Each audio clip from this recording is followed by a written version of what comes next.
Hey, before anything else, can I ask you a quick favor? Your subscription is what keeps this channel alive. If you've ever felt something from this story or any of the others, or if this channel has ever made your day better, please make sure to hit that subscribe button.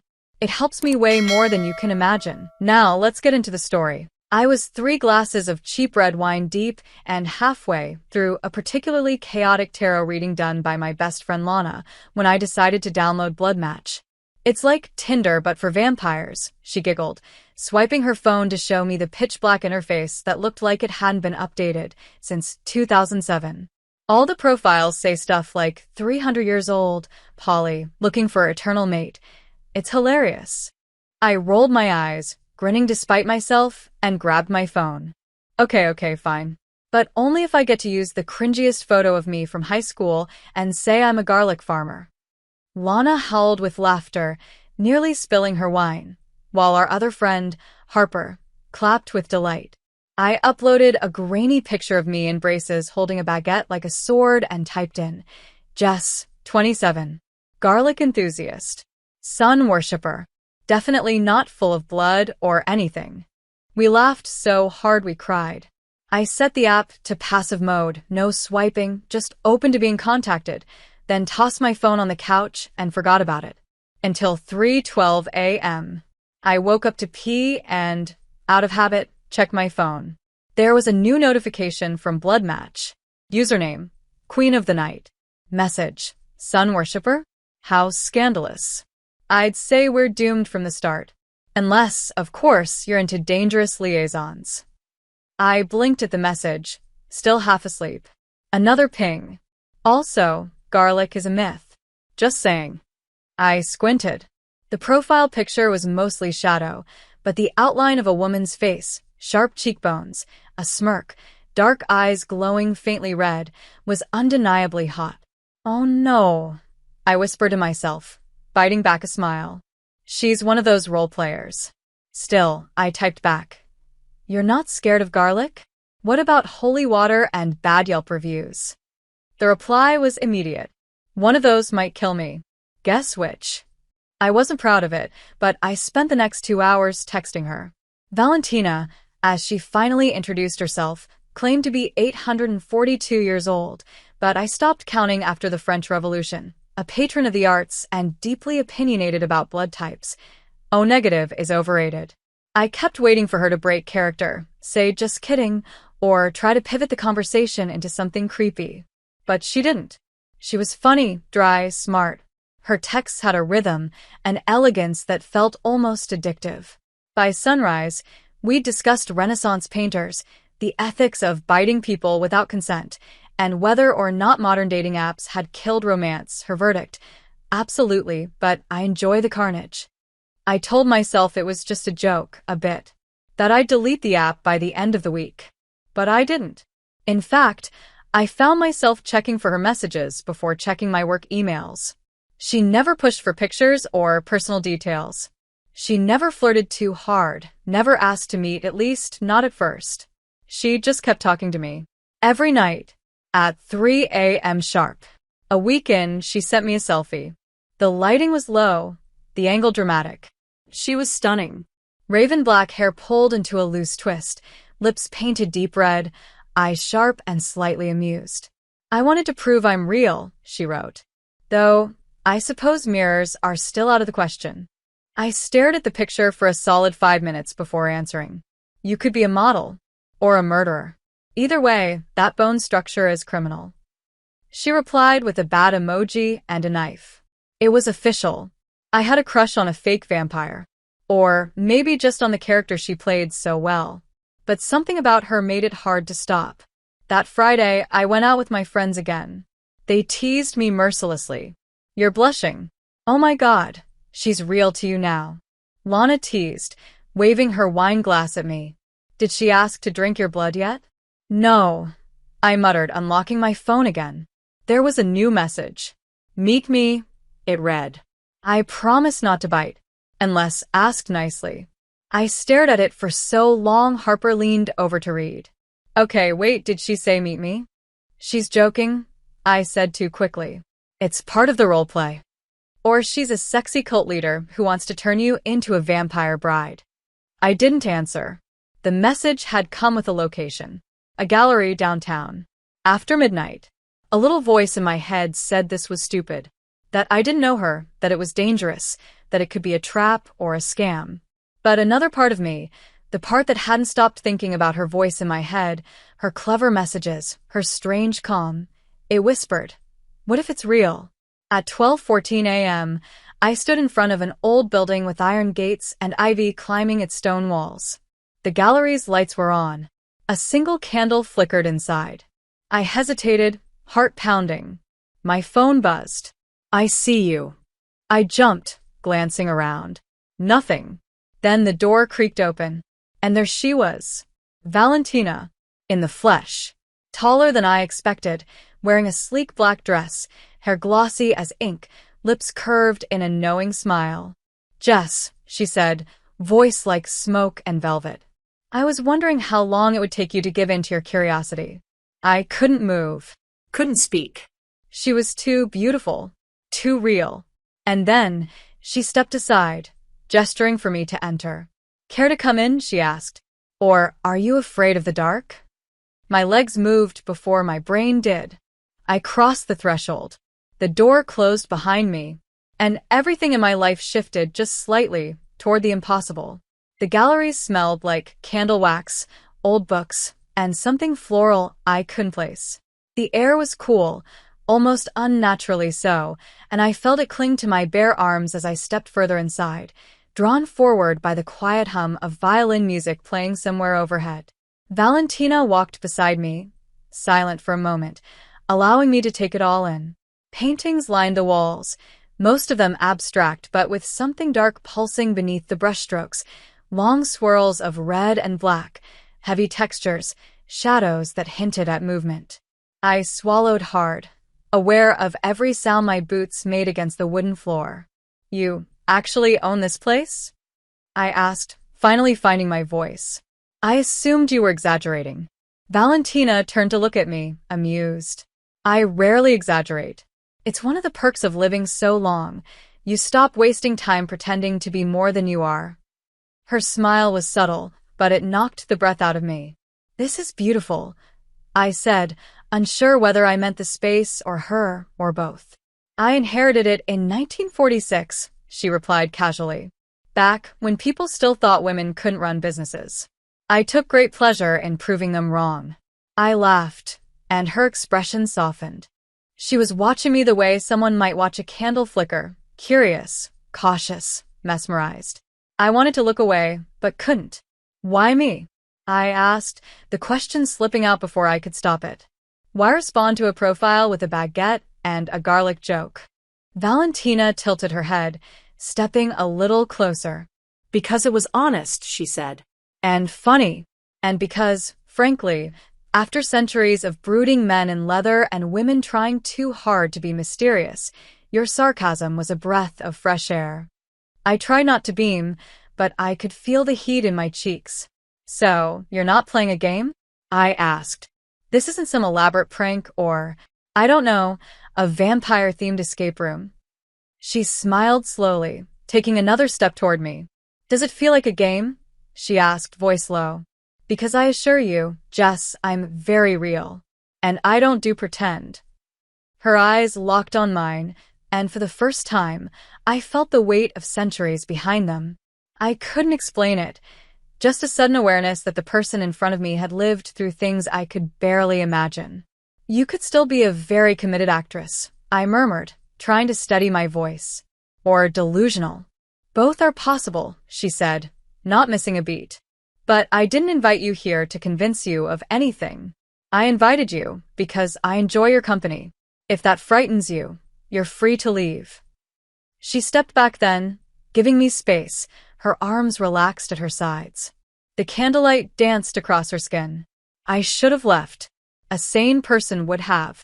But something about the way she looked at me, intense but gentle, like I was the first thing in years to actually surprise her, made it impossible to walk away. No garlic chokes? I asked. Not even one? Her lips quirked. You already used all the good ones. I smiled, then glanced at a nearby painting. It was different from the others, softer, more romantic. A woman in profile, her hair swept up, a line of red trailing down her neck like a whisper. "Did you paint this?" I asked. Valentina hesitated, then nodded. "A long time ago." I wanted to ask who the woman was, but something about her expression made me stop. Instead, I said, "You're talented." "I've had time to practice." Her voice was light, but I could feel the weight in it. She moved toward a small bar in the corner of the room and lifted a decanter filled with something dark. "Would you like a drink?" "Is that—" I raised an eyebrow. "Not blood," she laughed, and for a second her whole face lit up. "It's Cabernet. From a vineyard I own in Tuscany." "You can test it if you like." I promised not to take offense. I crossed the room and watched her pour 2 glasses. Our fingers brushed as she handed one to me, and the touch sent an unexpected jolt through me, like static under my skin. I took a sip. "Rich." "Velvety. Definitely wine." "You pass," I said. "Good." I'd hate for our first date to end in disappointment. I blinked. "Is this a date?" Valentina raised her glass. "You came to meet a woman you met on a vampire dating app, after midnight alone. If it's not a date, then I misread the dress code." I glanced down at my black jeans and leather jacket. I didn't know what to wear to flirt with a possible immortal. "You chose well." Her eyes dropped to my lips then, and the room went very still. "Are you nervous?" she asked. "Only because I don't know if this is real," I whispered. "It is," she said. "And I'll never lie to you, Jess." "Not about what I am." "Not about what I want." "And what is that?" I asked, heart pounding. She stepped closer, our faces inches apart. "To know you. To see what makes you laugh. To hear your thoughts before sunrise. To learn how you taste when you're curious and brave and just a little bit scared." I froze. My breath hitched. That's very specific. I've had centuries to figure out what I like. Her voice was silk. And then she pulled back, just enough to let me breathe again. "I won't kiss you unless you ask me to," she said. "Consent is important." "You really are the most polite bloodsucker I've ever met," I muttered, trying to collect myself. She smiled. "I try." For the next hour we talked. About everything. About nothing. I told her about my job in marketing, about my sister's ridiculous wedding, about how I hate cilantro and love thunderstorms. She listened like every word mattered. And when I finally stood to go, the clock creeping toward 3:30 a.m., she walked me to the door. "Thank you for coming," she said. "Even if you still think I'm delusional." I hesitated, then looked up at her. "I think you're dangerous," I said. "And I think I want to see you again." Her eyes glinted. "Then I'll wait for your message." I stepped into the night, the cool air biting at my cheeks, heart racing like I'd done something reckless. I didn't look back. But later, as I lay in bed, phone clutched in my hand, her message came through. "I can still smell you on my skin. Do you know how rare that is?" And I realized I hadn't deleted the app. I didn't want to. I told myself I wouldn't text her first, that I'd wait at least a day, maybe 2, to process what the hell had just happened. I made it exactly 7 hours. By the time the sun had dipped below the skyline and the first stars blinked to life, I was curled up on my couch, thumb hovering over the app, heartbeat unreasonably fast. Finally, I typed, "Okay, so hypothetically, if I did want to see you again, would I have to bring you a virgin sacrifice or just more wine?" Her reply came 2 minutes later. "Just yourself. Preferably in that same leather jacket." It smelled like storm clouds and heat. I bit my lip, smiling stupidly at the screen. "You're very poetic for someone who claims to have no soul." "Who said I have no soul?" she wrote. "I just don't show it to everyone." I couldn't explain it, but I missed her. Which was ridiculous, considering I'd only met her once, for maybe 2 hours. And yet, everything since that night felt dull, gray, muted by comparison. The coffee at my usual cafe tasted burnt. My coworkers' voices grated. My favorite playlist felt boring. I kept replaying her voice in my head, the way she said my name like it meant something, the way her eyes never wandered, never drifted, like I was the only thing in the room worth looking at. The next night, I went back to the gallery. I didn't tell anyone. Not Lana, not Harper. I dressed in black again, because I wasn't sure if it was a date or a seance, and when I arrived, the door was already open. Valentina was waiting inside, barefoot this time, in a floor-length silk robe that shimmered between midnight blue and obsidian, depending on how the candlelight hit it. "You came," she said, no surprise in her voice. "I wasn't sure," I admitted.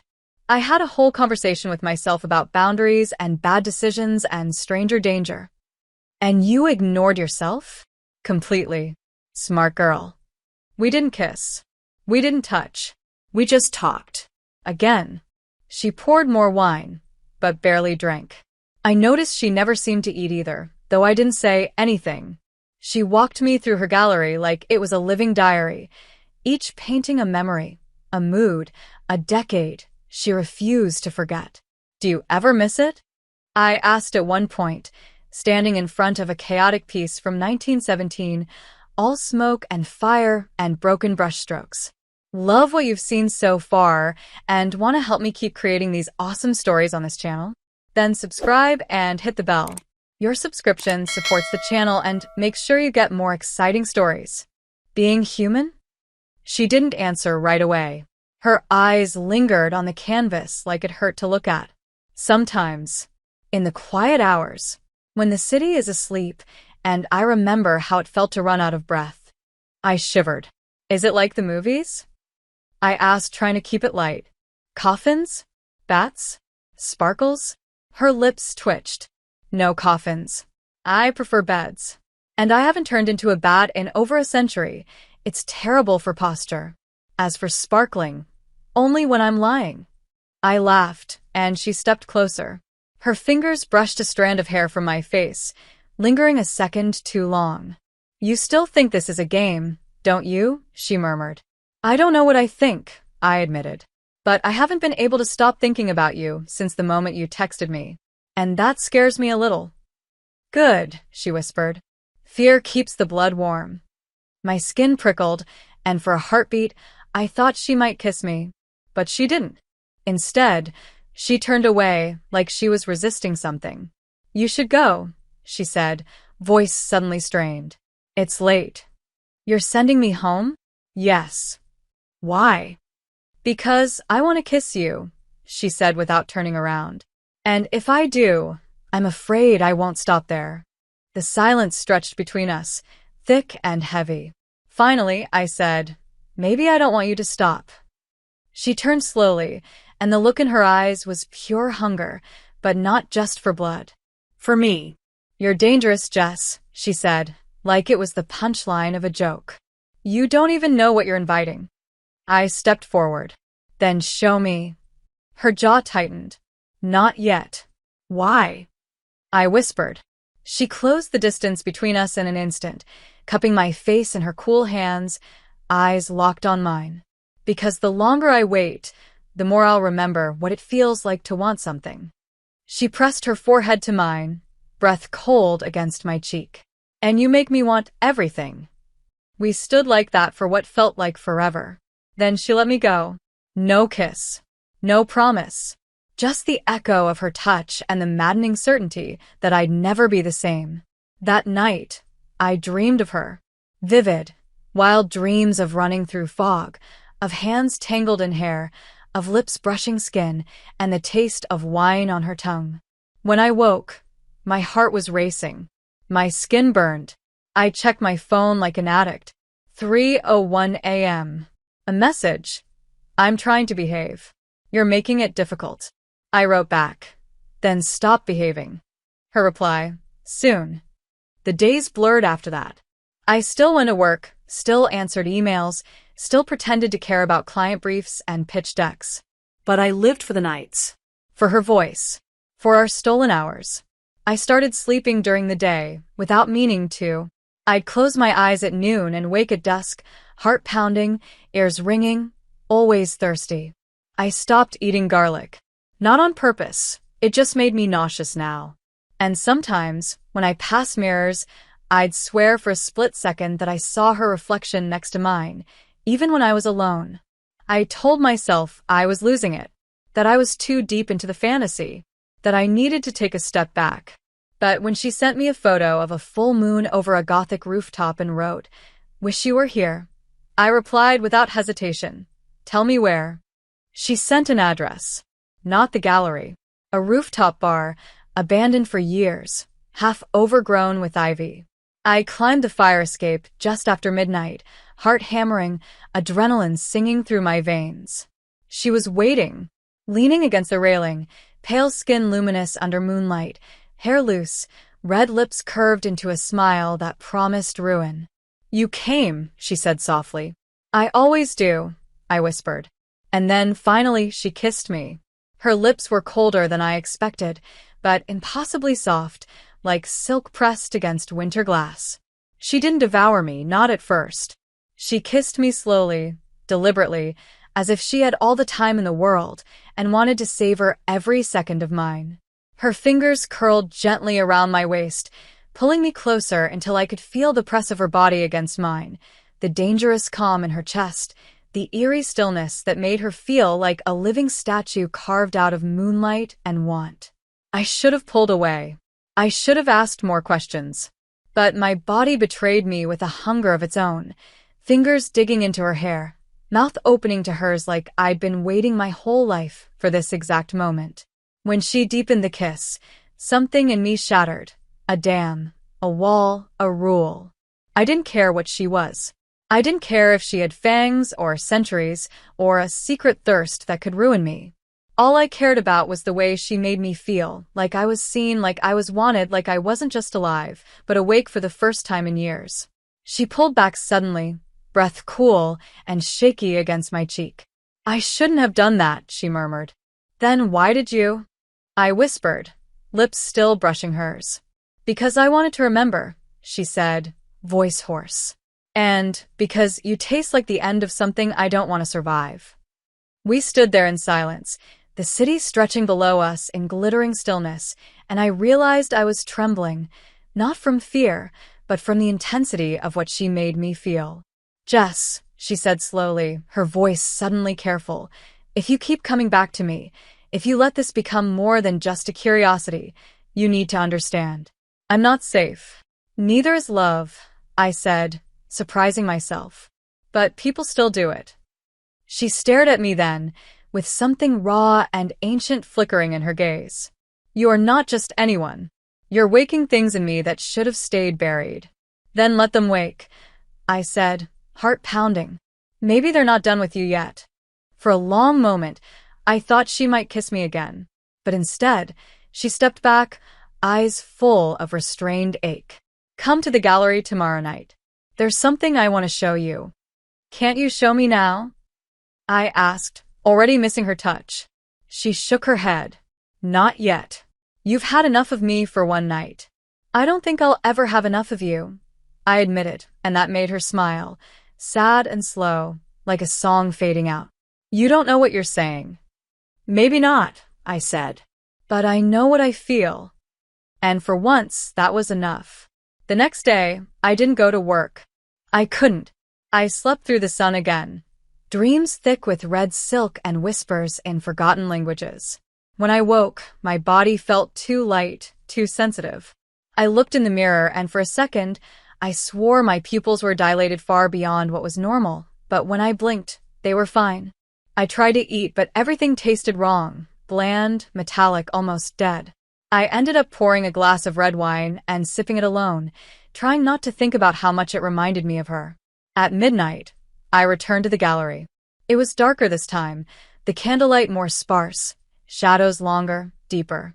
Valentina stood in the center of the room, beside a new painting covered in black velvet. She wore a dark red dress that clung to her like liquid, and when she turned to face me, there was something different in her eyes, something quieter. "You came," she said softly. "Did you think I wouldn't?" "Part of me hoped you wouldn't," she admitted. "It would have been safer." "Too late." She nodded once, then gestured to the painting. "This is yours." I frowned. "What do you mean?" She reached out and pulled the velvet away. My breath caught. The painting wasn't abstract like the others. It was me. Lying asleep, hair sprawled across a pillow, a beam of moonlight on my throat. My skin looked porcelain. My lips were parted slightly. Peaceful, trusting, vulnerable. I stepped closer, heart hammering. When did you? How? I don't sleep, she said. But I do remember. I turned to her slowly. You've seen me like this? Only once, she said. The night I first found her profile. I was curious. I watched. You watched me sleep? Yes. I was going to delete the app. But then I saw your picture, and something in me shifted. I needed to know if you were real. I didn't come inside. I didn't touch you. I just stood there, listening to your breath. I didn't know whether to be terrified or deeply moved. Somehow it was both. That's creepy, I whispered. Yes, she agreed. And true. Why are you telling me this?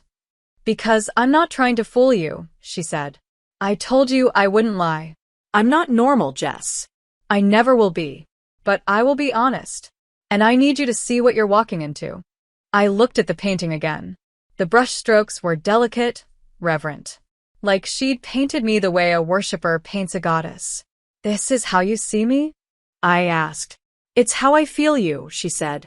You make me remember what it was like to want without hunger. And what if I don't run? I asked, voice shaking. What if I stay? She stared at me for a long moment, then whispered. Then I'm already lost. I reached for her hand, and this time, she didn't pull away. Her fingers were cool, her grip strong. I stepped closer. You told me once you hadn't turned into a bat in over a century, I said. What's your excuse now? She smiled, bittersweet. You make me forget the things I swore I'd never feel again. Good. I leaned in, my breath against her cheek. Then forget with me.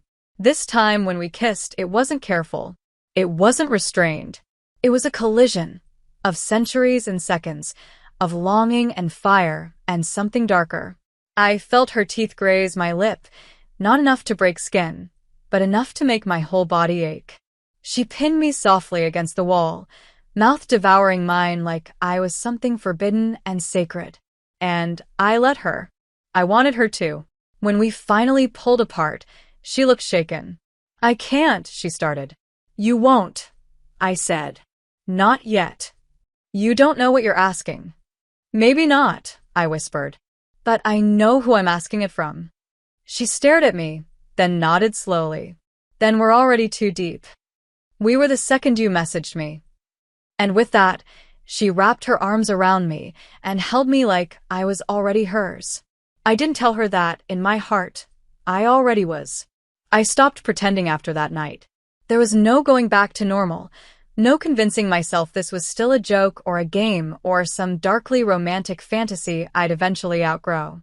I woke up every day with Valentina's kiss burned into my skin, the memory of her lips like a ghost I didn't want to banish. I didn't check my work emails. I didn't return my sister's calls.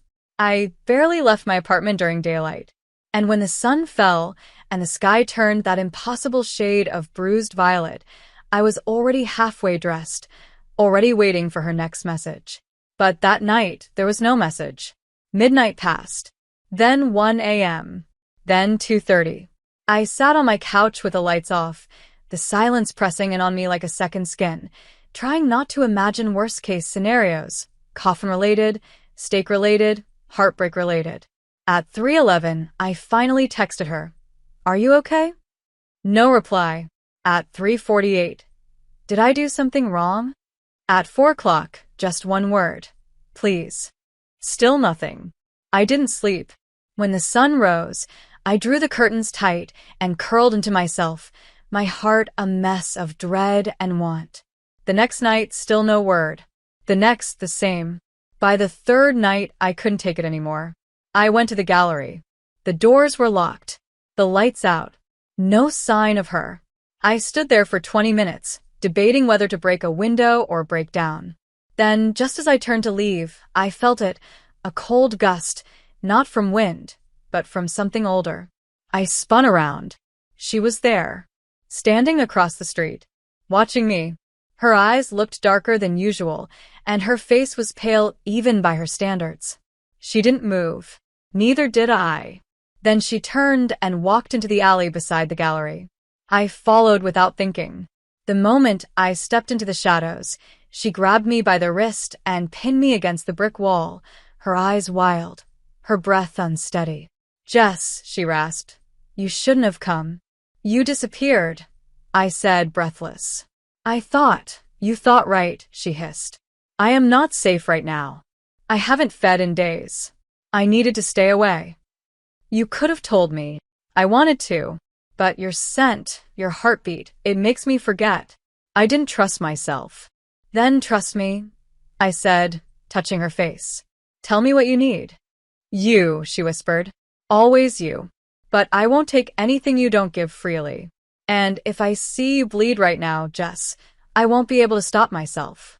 "Then don't look at me like you want to bite me," I said, trying to lighten the air. "That's the problem. I want to bite you all the time." "Is that supposed to scare me?" "Yes," she said simply.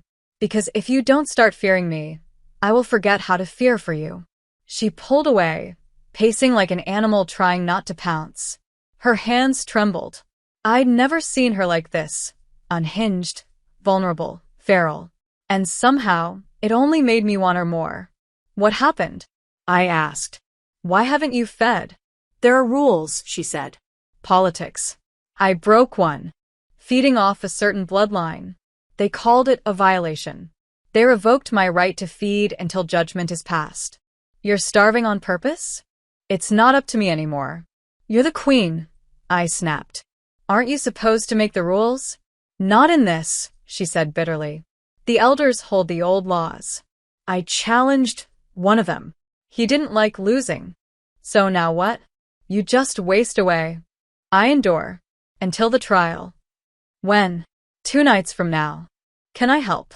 I asked. "No." "You shouldn't even be near me right now." "I'm not going anywhere." She looked at me then, devastated and furious and aching. "You stupid, beautiful, reckless girl. That's what you like about me. It's what's going to get you killed. Then die with me," I said, and she froze. "Don't say that." "Then stop making me feel like I already have." She groaned and pressed her forehead to mine, eyes clenched shut. "You are undoing me," she whispered. "I don't even care anymore. I don't care about the elders or their laws. I only care that you're here, that you didn't run." "I'll never run," I said, "unless it's into your arms." She kissed me again, harder this time, desperate. I felt her teeth scrape against my lower lip, and I gasped, not in fear, but in need. She pulled away before they could break skin, hands shaking. "I can't stay," she said. "If I do, I'll do something I can't take back." "Then let me go with you." "No." "It's not a place for you. I'll decide that. You don't understand the kind of creatures you'd be walking into." "Then show me."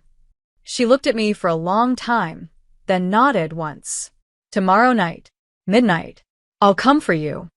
And she vanished into the shadows. The next day dragged like a punishment. I couldn't eat, couldn't think. My reflection in the mirror looked off. Paler, eyes too sharp. I shook it off. Maybe I was imagining it. Maybe I was infected with her madness. I didn't care. When midnight struck, she appeared in my apartment without warning.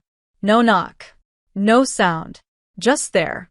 She was wearing a long coat, dark and regal, and when I stepped close, she didn't kiss me, just took my hand and whispered, "Are you sure?"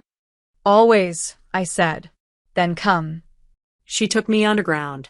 Beneath the city, through hidden doors and stone corridors, into a world that didn't feel real.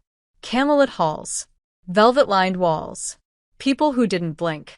Some looked at me with curiosity, others with hunger. I clung to Valentina's side as she led me into a chamber filled with red glass and whispers. "Don't speak," she warned. "Just observe." At the center stood a throne, and on it a woman older than time, eyes like coal, mouth like a wound. She looked at me, smiled. "So this is the queen's mortal weakness," she said. Valentina stiffened. "She's not part of this."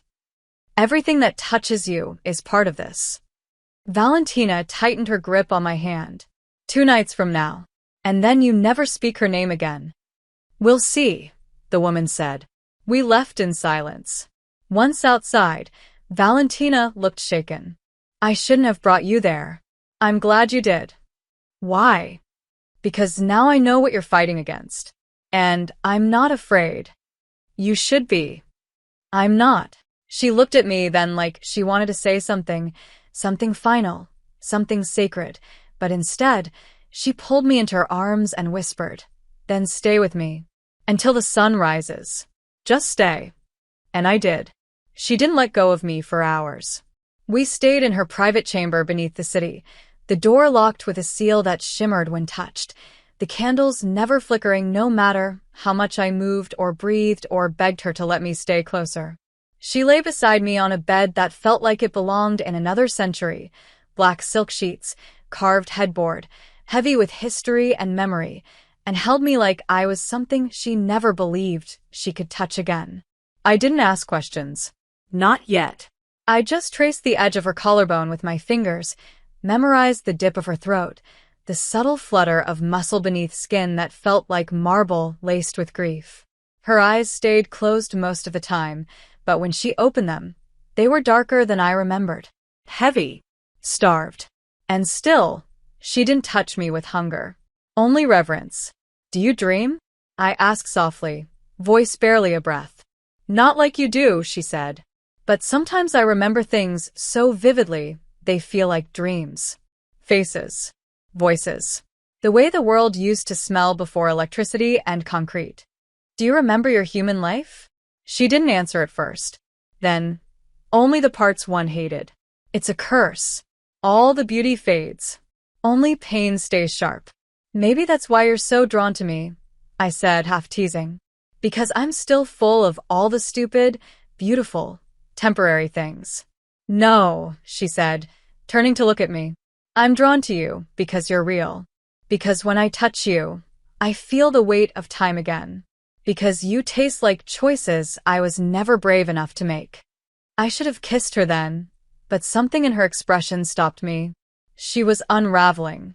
I could see it, her control fraying around the edges. The shadows beneath her eyes were deeper. Her skin paler. Her voice thinner. I ran my hand down her chest, over her ribs. I could feel the bones too clearly. You're starving, I whispered. Don't pretend you're not. 2 more nights, she said through gritted teeth. I can make it. No, you can't. You're not even you anymore. You need blood, Valentina. Not yours, she snapped.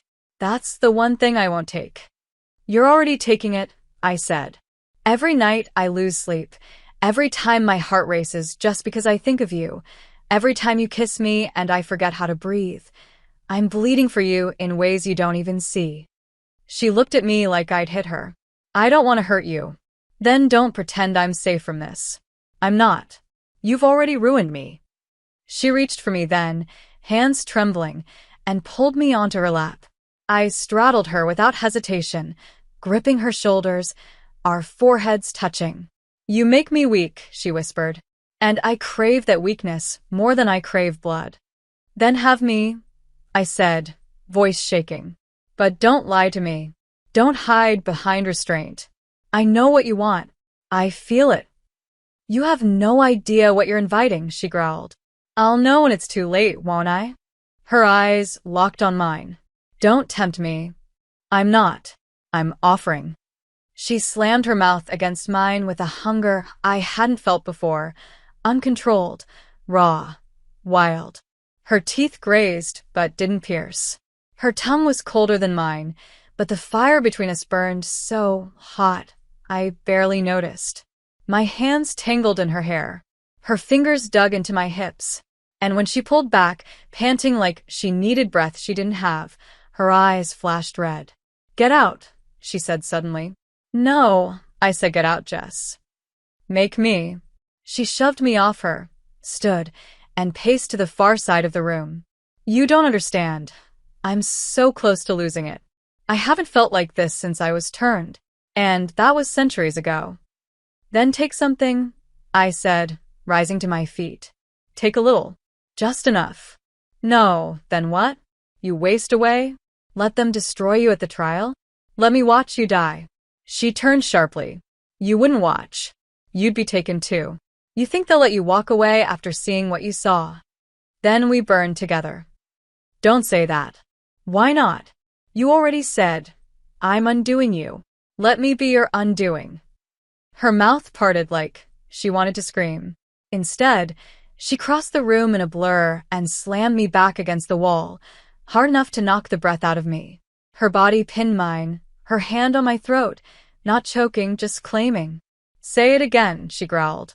Tell me you're not afraid. I'm not, I gasped. Then you're a fool. Maybe. But I'm your fool. Her lips crashed into mine again, and this time, it wasn't delicate. It wasn't reverent. It was desperate, vicious, a kind of surrender I didn't know I was capable of giving. I felt her fangs brush against my lip, and I arched into her, daring her, begging. She pulled back, her breath ragged. If I start, I won't stop. I trust you. Don't. I already do. Her hands slid to my hips, and she rested her forehead against mine. I need you, she whispered. But not like this. Not out of weakness. Then when? I asked, tears burning behind my eyes. When I can offer you forever. Not just tonight. That's not fair, I choked. None of this is fair. I know. She kissed my cheek, then my temple. But if I cross that line now, I'll never forgive myself. Then hold me, I whispered. Just hold me until the sun rises. And she did, wrapped around each other in silence, her arms tight around my body, like she was trying to memorize the shape of me before she broke. I didn't sleep. I couldn't.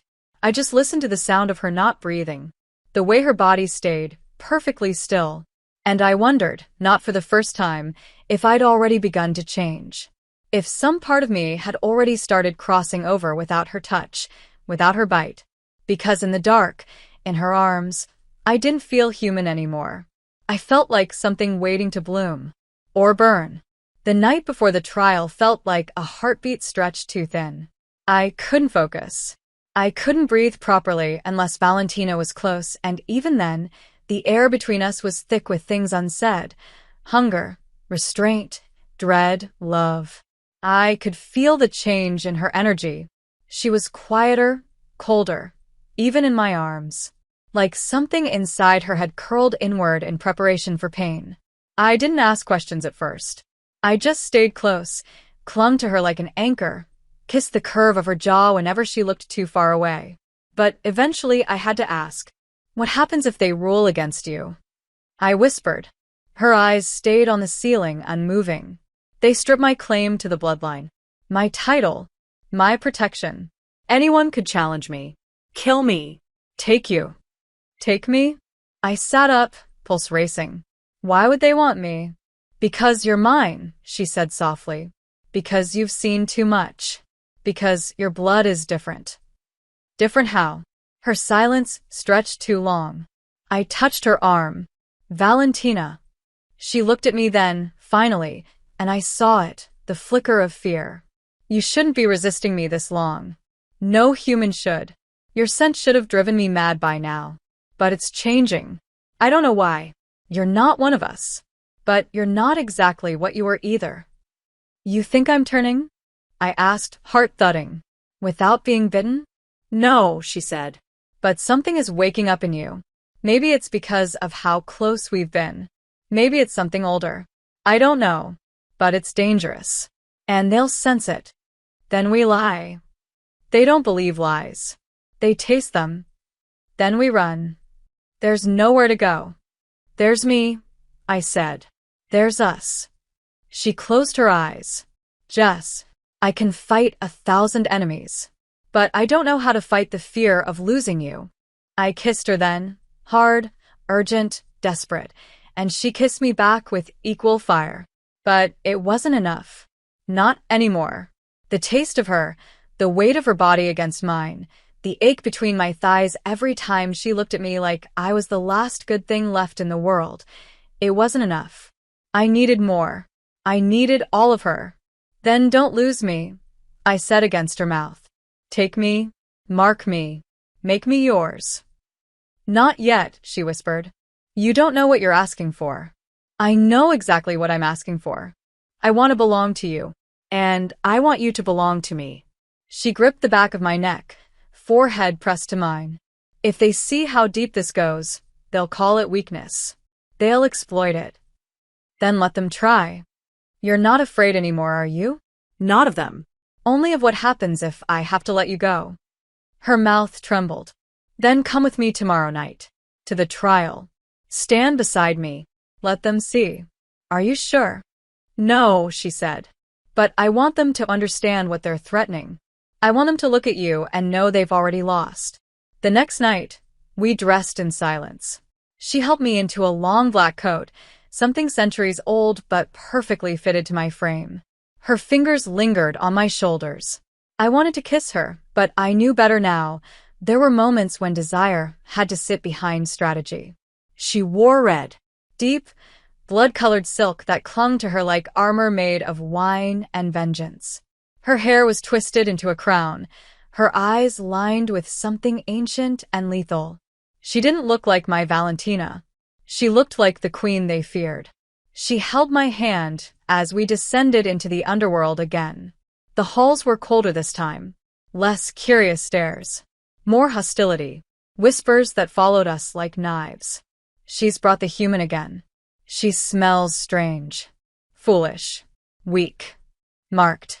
Valentina kept her gaze forward, her grip unshakable.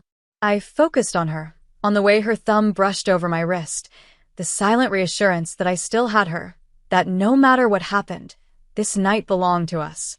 The chamber was even darker than before. Only one torch burned, casting long shadows across the marble floor. The elders sat in a crescent. The one who'd spoken before, the woman with coal eyes and ash-pale skin, smiled as we entered. Ah, the queen arrives, and she brings her mortal pet. Her name is Jess, Valentina said, voice sharp as ice. And she is not your concern. Isn't she? The woman mused. She walks like she belongs here. Smells like the turning. Strange, isn't it? Say what you came to say, Valentina snapped. I broke no law. You fed where you were forbidden. Drank from a bloodline you once swore to protect. I was starving, left to rot by the very council meant to guide me. You let your hunger rule you.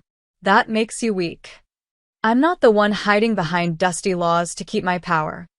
The woman's smile faded. You forget your place. No, Valentina said, stepping forward, pulling me with her. I remember exactly who I am. And if you challenge me, you challenge us. All eyes turned to me. I could feel their gazes like fangs on my skin. One of them stood, a man with silver eyes and a scar across his neck. You claim the human? I do, Valentina said. You bind yourself to her? I choose her. Then bleed for her. Silence. Then, what? I whispered. It's the only way, Valentina said, voice tight. They demand proof. That I would give up strength for love. That I would weaken myself willingly. What do they mean, bleed? It won't kill me, she said. But it will hurt. It will cost me. Then don't. Too late. She stepped into the center of the room, turned to face me, and knelt. The gasp that echoed around the chamber was audible. No queen bowed. Ever. Not even to death. They want to see what I'd give up for you? She said, looking up at me. Let them. She took the ceremonial blade from the altar. No hesitation. Drew it across her palm. Deep. Vicious. Her blood hit the floor like spilled rubies. The smell hit me like lightning. Sweet.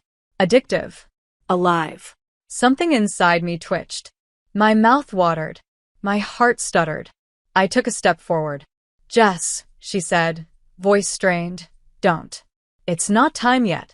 What's happening to me? I asked, trembling. You're feeling it, one of the elders said. The bond. The awakening. You were never ordinary, were you, little mortal? I backed up. I couldn't breathe. Valentina was still kneeling, blood pooling at her feet. My body was on fire. my veins humming, my skin too tight. Take her away, the woman elder ordered, before the queen makes another mistake. 2 guards stepped forward. Valentina growled low, feral, rising to her feet. Touch her and die. Then remove her yourself, the elder snapped. Or we will. Valentina looked at me, pain written across her face. Come with me, she said. Now. And I did. But as we ran from the chamber, the only thought in my mind wasn't about fear. It wasn't about danger. It was about blood. And how badly I wanted to taste it. We didn't speak for hours after we fled the chamber. The silence between us was not quiet. It was loud with everything unsaid, thick with panic and want and the ghost of blood in the air. Valentina drove us out of the city in a black car I hadn't seen before, her grip on the steering wheel white-knuckled, jaw clenched so tight I could hear the tension cracking in her neck. I sat beside her, shaking. My hands, my chest, even my teeth. I wasn't cold. I was burning from the inside out. It wasn't fear anymore. It was something deeper. Something ancient. My senses were sharp, too sharp. I could hear the trees rustling on the roadside, even with the windows closed. I could smell the leather of the car, the metal of the blade she used, and, most terrifying of all, I could still smell her blood. Still want it. What's happening to me? I whispered finally, my voice raw. You felt the pull, Valentina said, eyes on the road. That means the bond is real. It's stronger than I expected. You said I wasn't changing. You weren't. Then what is this? Something we don't fully understand. There are stories, legends, about rare mortals who awaken before the bite. But most of them don't survive the hunger. You think I'm one of them? I know you are. The elders knew it too. That's why they looked at you like that. So, what do? We hide. Until I can figure out what this means. You don't think they'll come after us? They already are. She pulled off the road into a hidden path surrounded by trees. At the end, an old house waited, stone, dark wood, overgrown. This was my safe house once, she said. Centuries ago. No one should know it still exists. How long can we stay? I asked. Long enough to keep you alive, she said. And long enough for me to feed before I lose what's left of my control. She stepped out into the night without another word. I followed, my legs unsteady. The moment we were inside, she turned on me. Her eyes were red again. Her lips parted. You need to stay away from me tonight, she said. Why? Because I'm starving. And now that the bond has activated in you, your blood would destroy me. It would addict me, break me.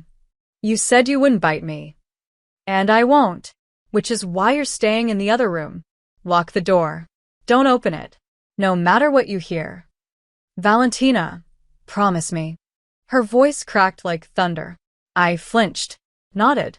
She disappeared before I could speak again. I found the room, locked it, curled into a corner on the floor. My body was still on fire. My breath wouldn't slow. My heart pounded loud enough that I could feel it against the walls. And worse, much worse, I could feel her, somewhere in the house, pacing, suffering, her hunger bleeding into mine. I pressed my hands to my ears, tried to block it out. I failed. Hours passed, or maybe minutes, or maybe eternity. Then I heard her voice outside the door. Low, broken. Jess. I didn't answer. I'm losing it. A pause. A breath. You smell like salvation. I closed my eyes. I'm not going to hurt you, she whispered. But I need to see you. Just see. Just one look. You said not to open the door. That was before I started seeing you in every corner. Her voice cracked. I'll stay on the other side. Just say something. Anything. I stood slowly, moved to the door, pressed my palm to the wood. I'm here, I said. I'm not leaving you. Then I will break. Her whisper was a sob. You don't understand what you've done to me. I've lived almost 1,000 years, and I've never wanted anything like I want you. And now your blood sings to me. It commands me. Then let it. Silence. What did you say? Let it, I said again, trembling. If I'm changing, if this is happening, then stop running from it. From me. I don't want to lose you, she said. Then don't. I unlocked the door. Opened it. She stood there, shirtless, her chest rising in shallow breaths she didn't need. Her eyes were wild, red, beautiful, dangerous. You shouldn't have done that. But I did. She stepped closer. Her hand reached up, hovered just over my cheek. Do you want me to bite you, Jess? No, I said. I want you. All of you. Whatever that means. You say that now. I'll say it again after. And again. And again. She stared at me like I was unraveling the sky. You're not afraid? Only of losing you. Then you're mine already, she whispered. Even if I never touch your blood. But you want to. Yes. And I want you to. She backed me into the wall without touching me. Her eyes locked on mine. Then kissed me before I lose the ability to ask. I did. Hard. Deep. She groaned into my mouth, her body pressing against mine like she was trying to memorize every inch. I felt her teeth against my lip, felt them tremble. But she didn't bite. Not yet. Her control was terrifying. Beautiful. Tragic. I want to mark you, she breathed against my skin. But I won't. Not tonight. You deserve the choice. The moment. Not a weakness. Then when I know the only reason left is love. It already is, I whispered. You just don't believe it yet. She rested her forehead against mine, trembling. You make me believe again. That's the scariest part. We stayed like that until dawn, wrapped around each other, kissing in whispers, touching like we might never get another night. And though her fangs never broke my skin, I swear I felt something pass between us. A thread, a promise, a hunger that went deeper than blood. We fell asleep together, tangled and unsatisfied, starving in every way but one, for each other. I didn't realize I'd fallen asleep until I woke to the sound of glass shattering. Not loud, precise. Intentional. I bolted upright, still tangled in Valentina's arms, her body stiff and coiled before I even opened my eyes fully. Her hand clamped over my mouth, not hard, but firm. Her eyes, black now, no red, no warmth, were locked on the door. I didn't move. I didn't breathe. I just listened. Footsteps. Slow. Heavy. Confident. She whispered so softly I barely caught it. They found us. My blood turned to ice. I need you to run, she said. No, don't argue. I'm not leaving you. Jess, you said I was already yours. Prove it. Let me stay. She growled, frustrated, then pulled me into a bruising kiss. Then stay behind me. Do not speak. Do not move. No matter what happens. The door exploded inward, splinters flying. 3 figures stepped into the room, dressed in black, eyes glowing faintly silver. Elders. Enforcers. Maybe both. Valentina stood in front of me, naked but for her power, which wrapped around her like armor. She didn't blink, didn't flinch. You've broken the accords, the one in the center said. You defied judgment. You hid the girl. She's not the girl. Valentina's voice was death wrapped in velvet. She is mine. You have no claim, the woman hissed. You bled for her, yes, but you did not mark her. She remains human. The bond is incomplete. Then you shouldn't be able to smell her awakening, Valentina snapped. And yet here you are, drawn to her like carrion to blood. The man on the left sneered. Perhaps we should mark her instead. Claim her for the council. Valentina moved so fast I didn't see it, only heard the sound of bones cracking as she slammed him into the wall. He didn't move again. The next one of you who touches what's mine dies screaming, she said, voice calm, deadly. You're outnumbered, the woman said. And weakened. You haven't fed. You think that makes me weak, she whispered, turning toward her. I haven't fed, because I chose not to. Because I love her more than I need power. That is not weakness. That is restraint you will never understand. Love is irrelevant. Then why does it scare you so much? The woman lunged. Valentina met her midair, fangs bared, claws out, their bodies crashing through the opposite wall like falling stars. I turned, wrong move. The third one, silent until now, was suddenly beside me, grabbing my arm. His eyes were empty. Cold. And then I felt it, his hunger. Not like Valentina's. Not like want. This was consumption. You smell like the beginning of something, he said. And I hate beginnings. I kicked, screamed, tried to fight, but he was strong. Inhuman. My heart pounded and my skin lit up with fire and rage and something else, something deep and old that pulsed through me like a scream in my blood. Then he froze. Not because of Valentina. Because of me. His eyes widened. What are you? He rasped. I didn't know. I still don't. But I reached up and touched his chest, and he burned. Skin sizzling. Smoke rising. He screamed. Collapsed. Gone. Valentina stood above the last elder, blood dripping from her mouth, eyes feral. She looked at me, at the smoking corpse at my feet. What did you do? She whispered. I don't know, I said, shaking. I touched him. She stared at me like I'd sprouted wings. You shouldn't be able to do that. Not without turning. Not without dying. But I didn't. I took a step toward her. I'm still here. She reached out, touched my face. Your pulse is faster. Your scent is changing. Then turned me. I didn't mean to say it. But it came out like a command. Now. Before they come back. Before someone else does. No, why? Because I don't know what you're becoming. And if I turn you before I understand it, you might die. Or become something worse. I don't care. I do. Her voice broke. You don't get to die for me, Jess.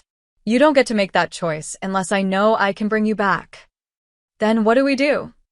We run again. I'm done running. Then we fight. With what? With us. She kissed me again, this time slow, desperate, like she needed to memorize the way I tasted before it was too late. When she pulled away, there was blood on her lip. Not mine. Hers. She wiped it away. I'll call in my last favor. There's one place left that might protect us. If they haven't turned against me too. Where? A sanctuary. Sacred ground. Hidden even from the elders. But we'll need to get there before sunrise. Then let's go. We ran. Through tunnels older than cities, through the bones of forgotten kings and the dust of the dead who never found peace. I didn't know where we were going. I didn't care. I only knew her hand in mine, her body beside mine, her breath against my ear as we moved like one. We reached the temple just before dawn, a great cathedral carved into the side of a cliff, hidden by fog and magic and faith. The doors opened for her without touch. The guards let us pass without question.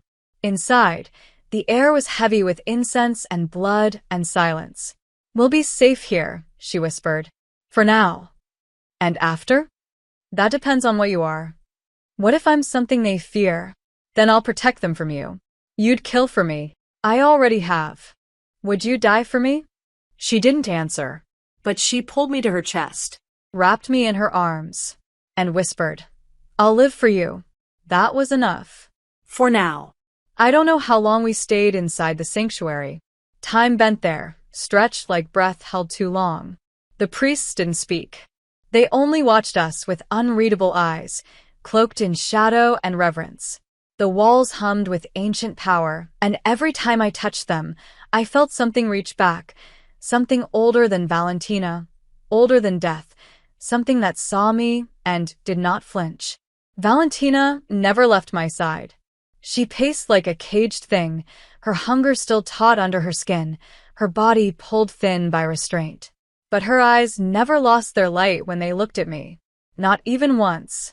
On the third night, the high priestess called us into the inner sanctum. The room was a circle of stone and flame, silent and sacred. She looked at Valentina first.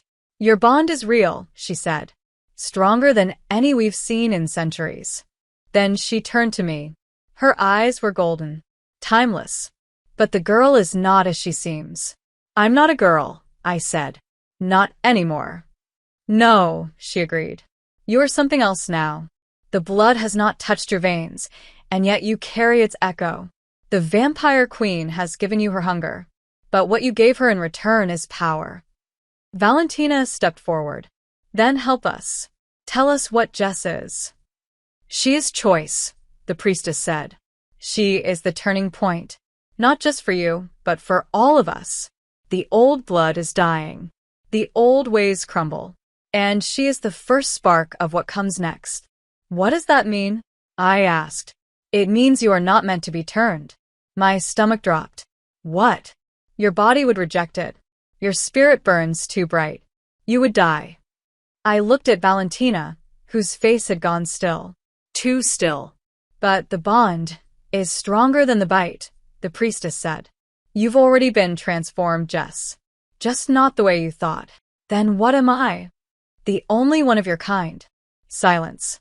Then Valentina said, That's not enough. It's not safe. Nothing worth keeping ever is, the priestess said. You want to protect her? Then stop trying to control what she becomes. Stand beside her. Let her rise. And if others come for her, they already will, no matter what you do. Then I'll kill them. You'll try, the priestess said, but it will be her who ends it. I stepped forward. I don't want to end anything. You don't have to want it, she said. You only have to survive.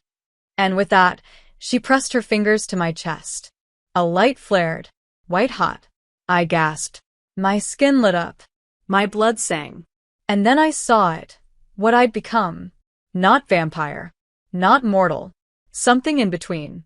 Something new. And in that moment, I knew Valentina had never needed to turn me. I had already crossed. Just by loving her. Just by letting her in. When the light faded, she caught me. Held me like she'd never let me go again. What do I call you now? She whispered. Mine, I said. Always mine. The sanctuary couldn't protect us forever. We left before sunrise the next day. The world outside felt different. Brighter. Sharper. I could feel people's hearts beating in their chests. I could sense fear like a scent in the air. And I could feel her. Every step she took, every breath she didn't need. We went back to the gallery. It was still standing, waiting. And there, in the soft candlelight, she turned to me and said, I still want to mark you. Then do it, I said. Mark me without turning me. If I'm already yours, show them. Her fangs slid out, slow, reverent. And this time when she bit, it wasn't violent. It wasn't even painful. It was ecstasy. My blood welcomed her. My body didn't flinch. The bond lit up like fire between our hearts. I felt everything, her memories, her pain, her joy, her love. She didn't just drink. She gave. I saw centuries pour into me, and I gave her my now. When it was over, we both collapsed, shaking, laughing, crying, whole. You're not just my queen anymore, she said. You're my revolution. We didn't hide after that. We didn't run. They came for us, yes, but they always left weaker. Or not at all, because I wasn't prey. I wasn't human. I wasn't vampire. I was Jess, the girl who downloaded a dating app as a joke, and ended up rewriting the world, with the vampire queen beside me, forever.